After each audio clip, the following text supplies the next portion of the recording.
지난 3월 FOMC 의사록이 발표된 이후에 지금 시장에서는 경기 침체를 둘러싼 논쟁이 재점화되고 있습니다. 오늘은 파이프 샌들러가 개발한 HOP 이론을 토대로 이 문제를 조금 다른 각도에서 진단해 볼 예정이고요.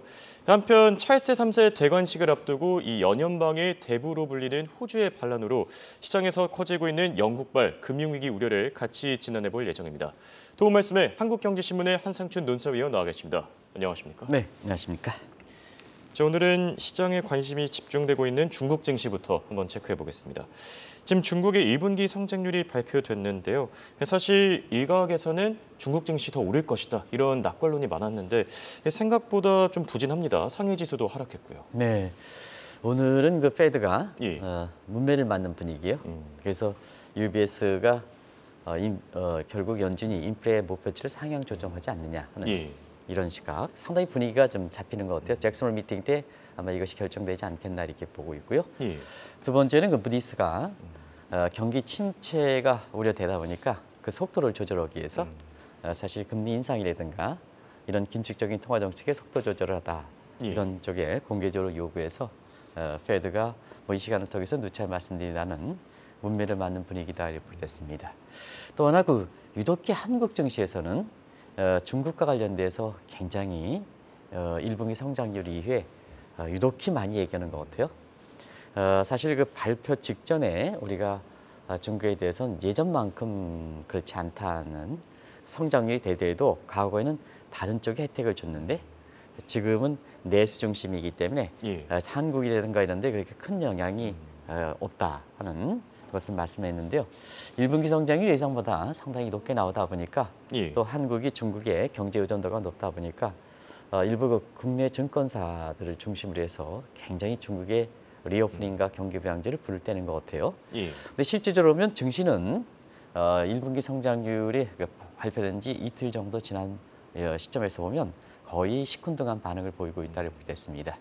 왜 그럴까 하는 측면은 일단 1분기 성장률을 4.5% 발표했지만 목표치가 워낙 낮게 설정된 상태에서 이거도 밑돌았다 하는 측면, 그다음에 지속 가능성이 의심을 갖고 있는 스네이크형 경제다 하는 측면, 그리고 2분기 성장률을 6% 가지고 굉장히 많이들 중국의 리오프닝 관련된 주식을 이렇게 유튜브라든가 많이 얘기하는데요.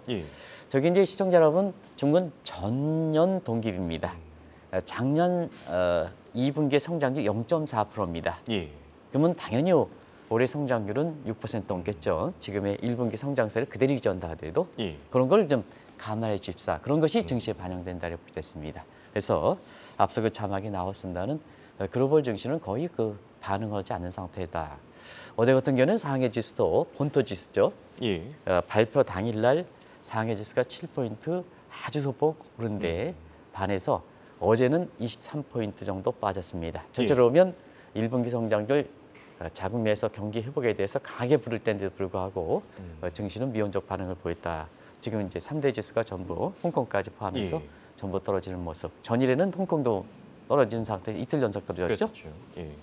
그리고 한국 증시도 우리 시청자분이 아무리 증권사에서 이렇게 중국과 관련된 불을 뗀다 하더라도 시청자분이 이렇게 더 이렇게 현명하신 것 같습니다. 한국은 또 이렇게 코스피가 어제 3포인트, 전일에 2포인트 정도 떨어졌죠. 그래서 플랫하게 움직인다 이렇게 보시됐습니다. 그리고 국제유가를 보겠습니다. 중국은 경기가 회복되면 세계에서 최대 원유 수요이니까 일부 이렇게 국내 증권사가 중개 경기 부양 강하게 떼면 유가가 올라가야 됩니다. 그리고 최근에 러시아라든가 사우디의 그 감산 소식 때문에 골드만삭스라든가 이런 데는 $100 간다 이렇게 또 인플레가 재점화된다 이렇게 하지만 유가가 지금 한때 $85 가던 것이 스톱스택 사춘기로 지금은 $80 밑으로 거의 급락 수준입니다. 아마 시청자 여러분 이런 것을 감안해서 이렇게 최근에 2차 전지와 관련해서 배터리 아저씨가 있어요.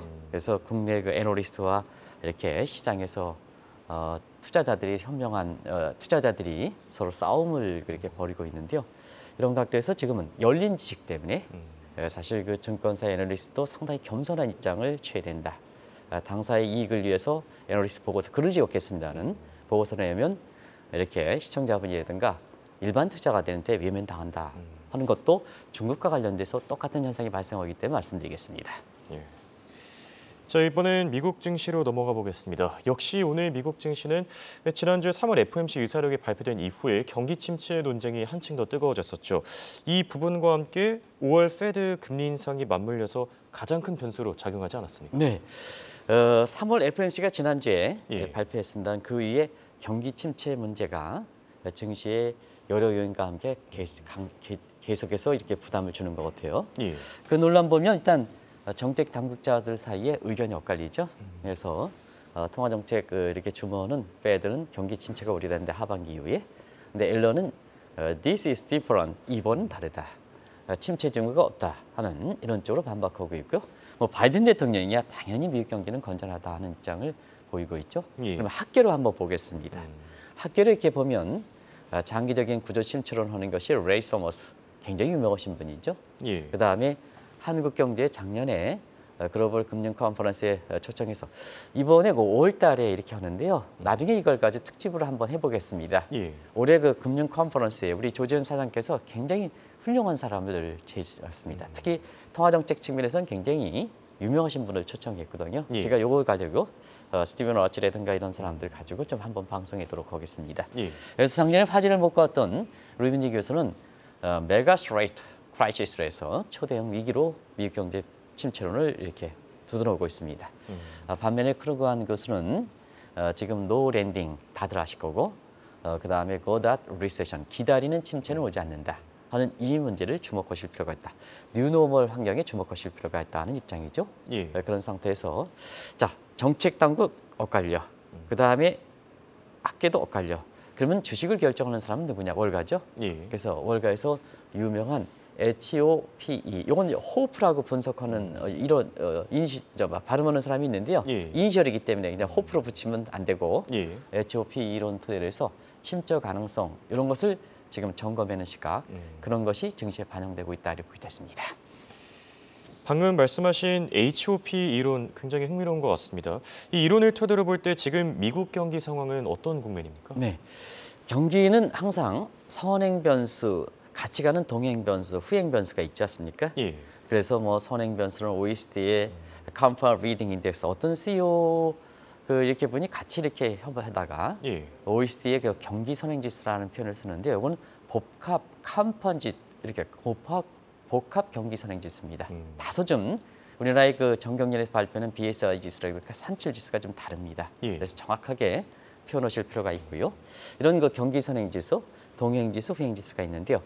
요거는 경기에 미국에서 경기가 침체되는 과정을 보고 이 이론이 나왔다고 보겠습니다.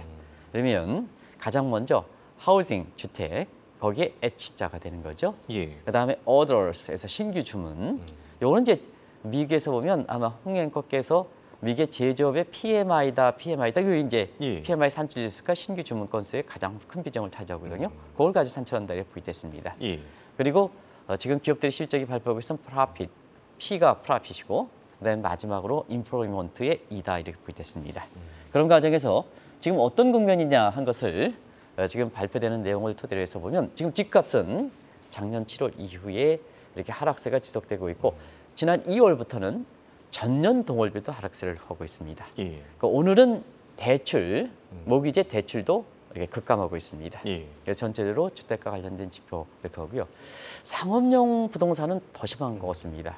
지금 그 매일경제신문에서 뉴욕의 글로벌 금융 포럼과 관련해서 국내 그 증권사의 대표들이 거기 참석하고 있는데요. 예. 그중에 대형 증권사에 한 참석하신 분이 저한테 뉴욕의 상업용 건물의 공식 지표는 20%지만 실제로 체감은 40% 되는 것 같습니다 하는 메시지인데요. 내일 이거 가지고 한번 예. 같이 분석해 보도록 하겠습니다. 그래서 집값은 많이 떨어지고 있고요. 그다음에 제조 피어는 우리 최버캐스께서 전해주셨죠. 예. 그래서 지금 47까지 떨어졌습니다. 3월 달 같은 경우는 예. 아시겠습니다는 제조 PMI가 50 밑으로 떨어지면 경기 침체입니다. 이렇게 이제 보시면 되겠고 실적들 지금 많이 떨어지고 있죠. 예. 그래서 지금 S&P 구성 항목의 기준으로 500대 기업으로 본다면 6.8% 감소되고 있다. 그러면 마지막으로 이제 이에 해당되는 실업률인데요. 이게 3.5% 완전 고용 수준입니다. 그래서 세 가지 전형적 경로는 지금 침체되는데 마지막 여기 실업률이 남아있는 상태거든요. 예. 그것을 한번 보도록 하겠습니다. 자, 여기 HOP 이론을 보면은 가운데 P, profit이 있습니다. 사실 기업 실적, 오늘 같은 경우에는 테슬라가 상당히 주목을 받지 않았습니까? 네. 테슬라에 대해서는 지난번에 가격 할인할 때 예. 판매량이 무척 증가한다 해가지고 테슬라에 대해서 불을 뗀 사람들이 있습니다. 예. 근데 이 시간을 통해서는 수요의 가격 탄력성을 이용해서 그렇죠. 아직도 전기차는 수요의 가격 탄력에서 비탄력적입니다. 그러면 가격을 올해 들어서 6차례 인하했죠. 예. 여러 차례 있는데 비탄력적이란 판매량이 증가하지 않는다는 얘기입니다. 우리가 전기차의 얘기가 대중화돼서 수요의 가격 탄력적이면 가격이 떨어지면 판매가 증가해서 P 곱하기 Q 판매량이 증가하게 되거든요. 예. 근데 이건 비탄력적이기 때문에 가격을 6차례 떨어뜨려도 판매가 증가하지 않는다. 그러다 보니까 결과적으로 오늘 1사분기 실적에 많은 사람들이 가격 할인해서 전기차 테슬라의 실적이 굉장히 증가할 것이다 하는데 24% 떨어졌지 않습니까? 그리고 테슬라 주가가 지금 오늘 보시면 $180 이렇게 이제 떨어지고 있고요. 또 한 가지는 여기 있는 그런 것 같습니다. 지금 그 챗 GPT가 아니라 테슬라 예. 알렸죠? 이거에서 미개 분위기는 아주 안 좋다 이렇게 볼 때 있습니다. 세 가지. 하나는 작년에 그 트위터 할 때 사실 그 테슬라 주식을 팔아가지고 대금 마련했지 않습니까? 예, 그렇죠. 이게 재현되는 게 아니냐. 두 번째는 챗 GPT는 바이든 정부가 굉장히 아주 이렇게 정치적으로 갈등을 믿지 않겠느냐 예. 하는 이런 시각. 그다음에 아직 챗 GPT는 사실 그린슛 단계이기 때문에 이 골든고로 반드시 가는 건 아니다 하는 이런 측면에서 세 가지 각도로 테슬라에서 부정적으로 이렇게 보는 것 같습니다. 그런 측면을 감안하셔서 테슬라에 대해서 오늘 실적이 발표했는데도 불구하고 주가가 떨어지는 지금 $180죠? 예. 떨어지는 모습. 그런 걸 참조하실 필요가 있다는 걸 말씀드리겠습니다. 수요의 가격 탄력성 꼭 인식하시기 바랍니다. 네, 현재 테슬라의 주가 시간 외 거래에서 한 3에서 4% 빠지는 점도 참고하시면 네. 좋을 것 같고요. 자, 다시 주제로 돌아와서 HOP 이론에 따르면은 사실 고용 시장마저 악화되면은 이게 침체 증후가 굉장히 심각해질 것 같은데 고용 상황은 어떻습니까? 네, HOPE의 예. 집값이라든가 그다음에 주문이라든가 이 이유는 다 떨어지고 있죠. 근데 예. 마지막 버팀목이 이제 실업률인데요. 실업률 3월 실업률 3.5%죠. 예. 완전 고용 수준이죠. 그렇죠. 이 실업률의 개념을 좀 잘 보실 필요가 있는데요. 이번은 사실 HOP 이론으로 보면 경기 침체 직전인데요. 사실은 이번 같은 경우는 지하풀 다운턴이 요 특성이다. 경기가 떨어지더라도 사실 그 고용 지표는 후행 지표긴 하는 성격을 있지만 예. 종전과 다른 것은 사실 고용 지표 같은 경우는 떨어지지 않는다 이렇게 보시면 됐습니다. 결과적으로 고용 지표가 떨어지지 않는 이유는 왜 그럴까? 코로나 이후에 디지털 환경이 되면서 사실 그 근로 환경이 많이 이렇게 변화에도 불구하고 실업률 고용 통계는 예전에 코로나 이전 거를 갖고 사용한다는 얘기거든요. 예. 그런 측면이기 때문에 자 이번에 그 코로나 때문에 이 엔젤스 폴리시 천사 정책을 취했죠. 왜냐하면 지원금 많이 줬죠. 예. 그러다 보니까 굳이 뭐냐 지원금이 내가 단순 노동할 때보다도 더 많이 주니까 고용시장에 차별할 필요가 없죠. 자발적 실업자가 증가했다는 얘기입니다. 예. 그걸 감안하지 않고 실업률을 때려버리면 저 실업률 개념상 실업률은 낮게 나올 수밖에 없죠. 그렇죠. 그래서 실업률 개념을 바꿀 필요가 있다는 얘기입니다. 두 번째는 그 코로나 이후에 예. 고용시장 간의 인터마켓 간에 굉장히 전문직 IT 시장과 밑에 시장 간은 아주 시장 간에 같은 고용 시장을 한다 하더라도 굉장히 경우에 따라서 다른 시장과 것처럼 됐다는 얘기죠. 예. 그러다 보니까 실업률이 전체 실업률이니까 시장 고용 시장 간의 미스매치 이렇게 되면 결과적으로 밑에 계층들은 반영하지 못한다는 얘기죠. 그런 미스매치라든가 바틀렉 현상 때문에 이 고용 시장이 실업률이 3.5% 완전 공유 수준이라 하더라도 예. 이거 가지고 경기를 판단하면 안 된다. 이런 이론이 나온다 이렇게 보게 됐습니다.